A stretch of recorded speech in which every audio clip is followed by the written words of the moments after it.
Sa isang liblib na probinsya, may isang gubat na sinasabing tahanan ng mga misteryosong nilalang.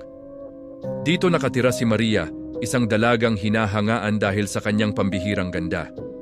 Isang hapon, habang namimitas siya ng bulaklak, bigla siyang nakaramdam na may nagmamasid sa kanya. Mula sa likod ng mga puno, lumitaw ang isang napakakisig na lalaki. Nagpakilala siya bilang si Lirio, isang tagapag-alaga raw ng gubat.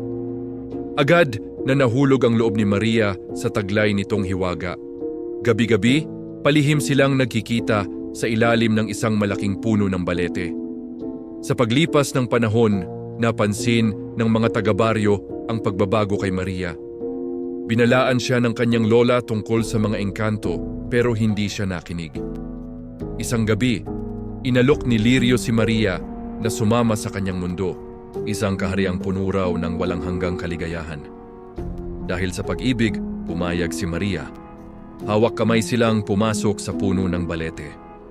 Pero sa isang iglap, ang makisig na si Lirio ay naging isang nakakatakot na halimaw at ang ipinangakong paraiso ay naging isang madilim na lugar.